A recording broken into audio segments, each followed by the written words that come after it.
Shalom semuanya, perkenalkan saya Alfani Himema Putri Maranatha dengan NIM 2321 1010-2009 dari Prodi Gizi Fakultas Kesehatan Masyarakat.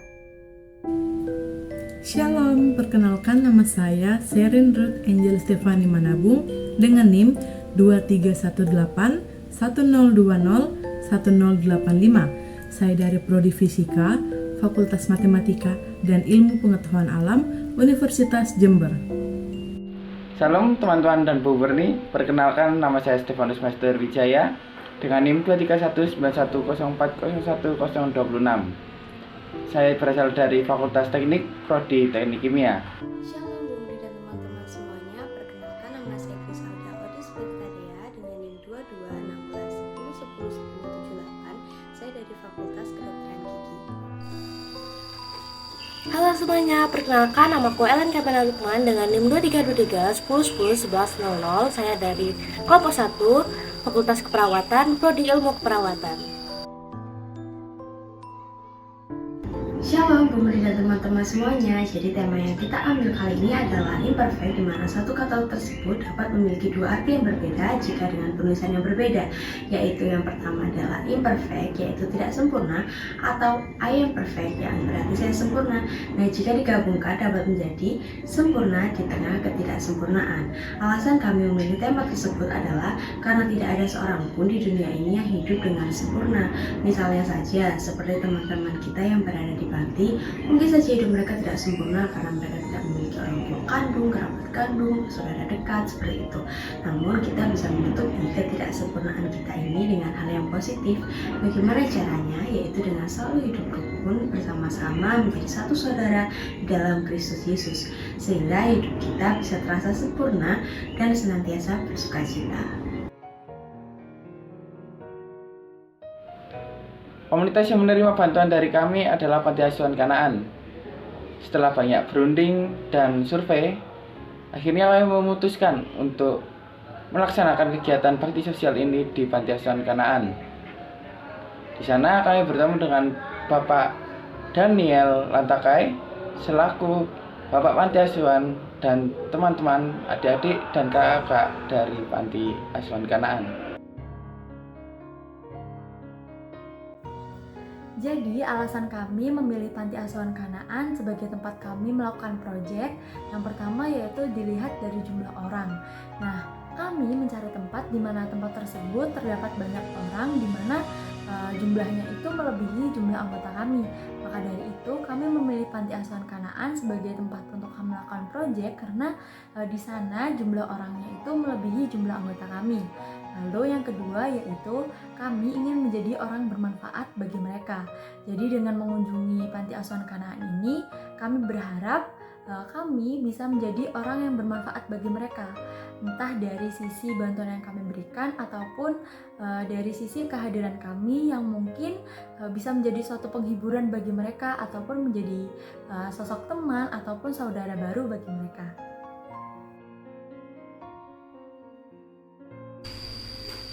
Lalu dalam ibadah kasih yang diadakan oleh mahasiswa kelas 03 mata kuliah umum agama Kristen, kami memberikan bantuan dalam bentuk sembako. Nah, sembako tersebut berupa beras 20 kilo, minyak 6 liter, telur 10 kilo, dan gula 5 kilo.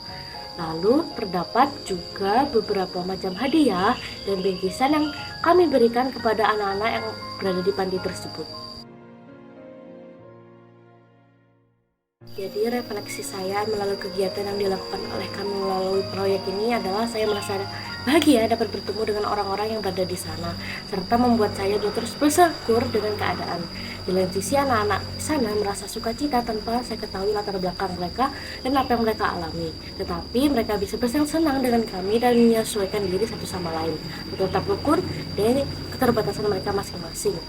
Dan yang dapat saya ambil sebagai pembelajaran saya adalah kita harus tetap membantu dengan kemampuan yang kita miliki untuk orang-orang yang membutuhkan.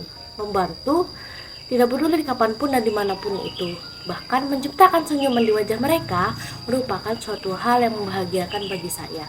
Serta jangan lupa untuk selalu bersyukur apapun keadaannya dan apapun yang sedang kita hadapi dan alami. Jadi refleksi yang saya dapatkan ketika saya melakukan proyek ini yaitu saya merasa bahagia, senang, bersukacita, lalu saya merasa lebih banyak bersyukur lagi dan juga terberkati.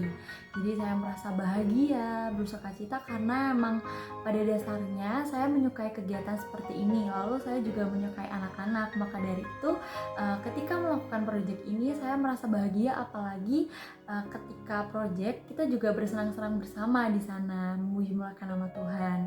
Lalu saya merasa lebih banyak bersyukur lagi karena meskipun saya berasal dari keluarga yang broken, tapi Tuhan Yesus itu masih luar biasa baik buat saya. Ditambah lagi ketika melihat mereka di panti asuhan itu, mereka tuh masih bersukacita gitu. Padahal kita tidak tahu latar belakang mereka, masa lalu mereka, gimana mereka bisa ada di panti asuhan, kita tidak tahu. Tapi ketika melihat mereka bersukacita, mereka tertawa, bahagia satu sama lain, saya merasa lebih banyak bersyukur lagi gitu. Lalu juga saya merasa terberkati dengan firman Tuhan yang dibawakan mengenai kesempurnaan di tengah ketidaksempurnaan. Dari kegiatan ini, saya diajarkan untuk terus membantu teman-teman atau siapapun orang di luar sana yang membutuhkan. Membantu bukan ketika saya mempunyai kelebihan saja, melainkan membantu ketika pada saat kapanpun saya ingin membantu, saya harus membantu. Bukan berarti ketika saya mempunyai kelebihan baru saya bisa membantu, melainkan kapanpun itu saya bisa membantu orang. Saya tidak perlu menjadi kaya dan sukses terlebih dahulu untuk membantu orang, sebab membantu bukan dalam hal hanya memberi materi saja, melainkan kita bisa memberi semangat, motivasi hidup, bahkan memberikan mereka senyuman untuk melanjutkan hidup mereka dan bisa membuat mereka menjadi lebih semangat dari sebelumnya. Selain itu, teman-teman Panti Asuhan Kanaan Jember juga mengajarkan saya untuk tetap terlihat senang, tetap terlihat bahagia, serta tetap terlihat riang pada situasi dan kondisi apapun. Dalam artian, mereka tidak mau memperlihatkan kesedihan mereka di saat apapun kepada orang lain. Walaupun mereka sedang merasakan sedih, walaupun mereka sedang merasakan sakit hati ataupun marah ataupun emosi lainnya, mereka tetap terlihat senang, tetap terlihat bahagia, tetap terlihat gembira. Dan itu yang mengajarkan saya untuk tetap senyum di saat keadaan apapun. Kegiatan bakti sosial di Panti Asuhan Kanaan ini telah memberikan pengalaman yang berharga bagi saya. Di sana saya diajak untuk belajar berbagi kasih, berbagi senyum, berbagi waktu, berbagi cerita, dan berbagi apa saja yang kita miliki. Keseruan kenyamanan dari kegiatan ini mengetuk hati saya untuk selalu bisa mengasihi dan bersyukur. Mereka yang dengan keadaan terbatas masih bisa tersenyum dan tertawa. Hal inilah yang menyadarkan saya untuk tidak mengeluh dan menyerah. Tanya itu, dari mereka saya juga belajar untuk mengalahkan ego dan berempati terhadap penderitaan orang lain.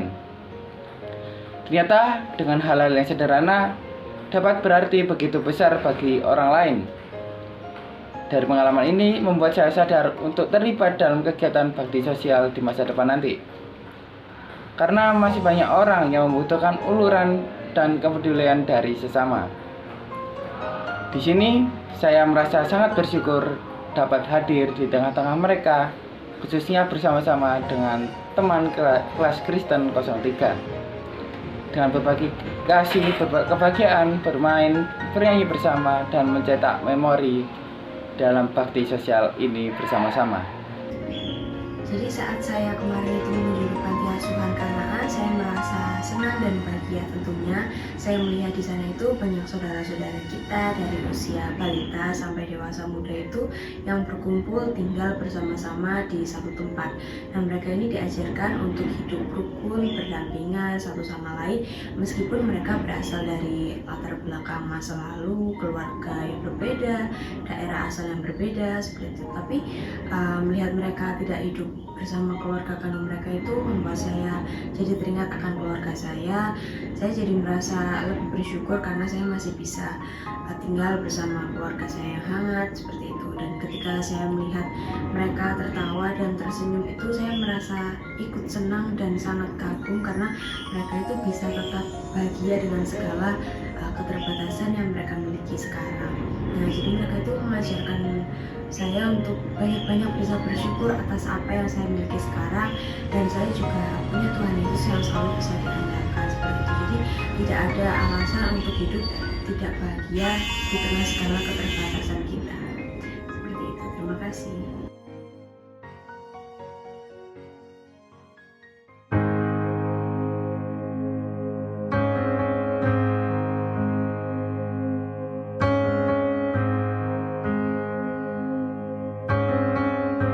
PA ketiga.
Thank you.